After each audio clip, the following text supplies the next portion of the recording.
ಬನ್ನಿ ಇವತ್ತು ಹೇಗೆ ಮಾಡೋದು ತಂದೂರಿ ಚಿಕನ್ ಅಂದರೆ ಬರೀ ತಂದೂರಿ ಅಲ್ಲ, ಇದು ಹೆಲ್ದಿಯಸ್ಟ್ ತಂದೂರಿ ಚಿಕನ್. ನಾನು ವರ್ಷನ್ ಡಯಟಿಗೆ ಬೇಕಾಗಿರುವಂಥ ಚಿಕನ್ನು ಹೇಗೆ ಮಾಡೋದು ಅಂದರೆ 4 ಪೀಸಷ್ಟು ನೀವು ಒಂದು ಚಿಕನ್ ಲೆಗ್ನ ತೊಗೊಬನ್ನಿ. 4-6 ತೊಗೊಬನ್ನಿ, 2 ಆದರೂ ತೊಗೊಬನ್ನಿ ನಡೀತೆ. ಅದಕ್ಕೆ ಮಸಾಲೆ ಏನೇನು ಬೇಕು, ಉಪ್ಪು ಬೇಕು, ರುಚಿಗೆ ತಕ್ಕಷ್ಟು ಹಳದಿ ಪುಡಿ, ಹಾಗೆ ಅಚ್ಕಾರದ ಪುಡಿ, ಆಮೇಲೆ ಅದಕ್ಕೆ ಹಸಿ ಶುಂಠಿ ಬೆಳ್ಳುಳ್ಳಿ ಪೇಸ್ಟು 1 ಸ್ಪೂನ್ ಹಾಕಿ, ಹಾಗೆ 1 ಸ್ಪೂನಷ್ಟು ಕೆನೆ ಹಾಕಿ. ಕೆನೆ ಹಾಕೋದು ವೆರಿ ಇಂಪಾರ್ಟೆಂಟ್, ಅದೇ ರುಚಿ ಕೊಡೋದು. ಅದಾದಮೇಲೆ ನೀವು ಕ್ರೀಮ್ ಹಾಕ್ಬೇಡಿ ಹೊರಗಡೆದು, ಮನೇಲಿರೋ ಕೆನೆನೇ ಹಾಕಿ. ಅದಾದಮೇಲೆ ನಾನು ಈ ಹಸಿರು ಪೇಸ್ಟ್ ಏನಂದರೆ ಸಾಂಬಾರು ಸೊಪ್ಪು, ಸ್ವಲ್ಪ ಪುದೀನ, ಆಮೇಲೆ 1-2 ಹಸಿಮೆಣ್ಸಿನ್ಕಾಯಿ ಹಾಕ್ಬಿಟ್ಟು ಕುಟ್ಟು ತರಿ ಹೆಂಗೆ ಮಾಡಿ ಅದನ್ನು ಹಾಕ್ತೀನಿ. ಅದನ್ನು ಹಾಕೋದು ವೆರಿ ಇಂಪಾರ್ಟೆಂಟ್, ತುಂಬ ರುಚಿ ಬರುತ್ತೆ. ಬೇರೆ ಇನ್ಯಾವುದೇ ಮಸಾಲ ಪುಡಿ, ಹೊರಗಡೆ ತಂದೂರಿ ಪುಡಿ ಏನೂ ಬೇಕಿಲ್ಲ. ಅದ್ರ ಜೊತೆಗೆ ಮೊಸರು ಹಾಕಿ, ಸ್ವಲ್ಪ ಕಸೂರಿ ಮೇಥಿ ಹಾಕಿ.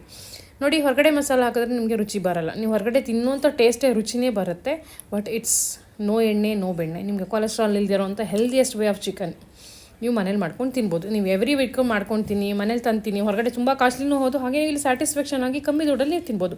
ಆಮೇಲೆ ನಿಂಬೆಹಣ್ಣು ಹಿಂಡ್ಕೊಳ್ಳಿ, ಅದನ್ನು ಚೆನ್ನಾಗಿ ಎಲ್ಲ ಕಡೆ ಎಲ್ಲ ಸ್ಲೀಟ್ ಹೊಡೆದಿರ್ತಾರಲ್ಲ ಅಲ್ಲೆಲ್ಲ ಚೆನ್ನಾಗಿ ಸವರ್ಬಿಟ್ಟು ಅದನ್ನು ನೀವು ಬಿಡಬೇಕು ಮ್ಯಾರಿನೇಷನ್ಗೆ. ಮಿನಿಮಮ್ ಅಂದರೂ 1 ಅವರ್ ಬಿಡಬೇಕು. ಮ್ಯಾಕ್ಸಿಮಮ್ ನೀವು 24 ಅವರ್ಸ್ ಬಿಡ್ಬೋದು.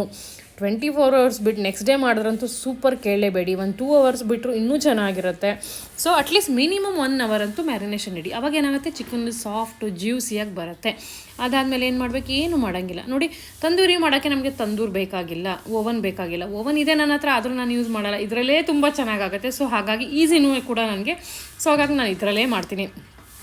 ಸೊ ಏನು ಮಾಡಿ, ಒಂದು ಕಡಾಯಿ ತೊಗೊಳ್ಳಿ. ಕಡಾಯಿನಲ್ಲಿ ಒಂದು ಅರ್ಧ ಟೀ ಸ್ಪೂನಷ್ಟು ಎಣ್ಣೆ ಬೇಕಿದ್ರೆ ಹಾಕ್ಬೋದು, ಬೇಡ ಅಂದರೆ ಬೇಡ.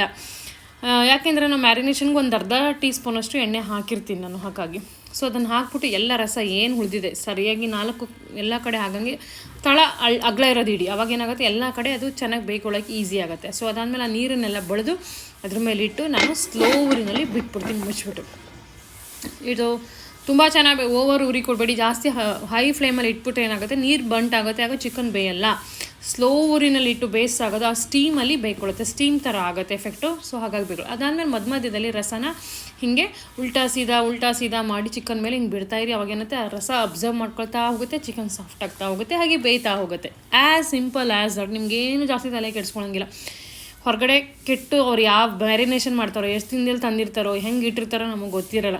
ಸೊ ಟು ಸೇವ್ ದಟ್ ಮನೆಯಲ್ಲೇ ಮಾಡೋದು ಕಲ್ತ್ಕೊಳ್ಳೋದು ಈಸಿ. ತಂದೂರಿ ಅಂತೂ ತುಂಬ ಜನಕ್ಕೆ ಇಷ್ಟಪಡ್ತಾರೆ.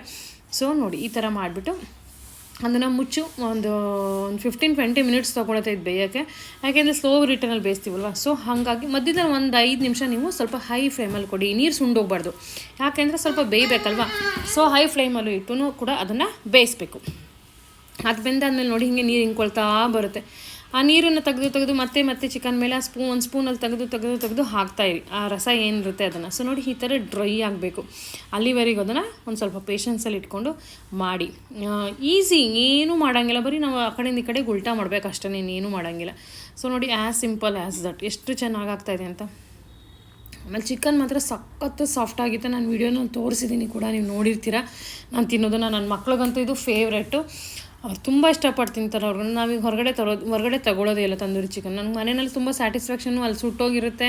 ಆಮೇಲೆ ಮೇಯ್ನ್ಲಿ ಸೇಫ್ಟಿ ಇರುತ್ತೆ. ಹೊರಗಡೆ ಚಿಕನ್ ಏನು ನೀವು ಗ್ರಿಲ್ಲಲ್ಲಿ ಯಾರು ಮಾಡ್ತಾರೆ ನೋಡಿ, ತುಂಬ ಜನ ಗ್ರಿಲ್ಲಲ್ಲಿ ಡೈರೆಕ್ಟಾಗಿ ಇಟ್ಬಿಡ್ತಾರೆ.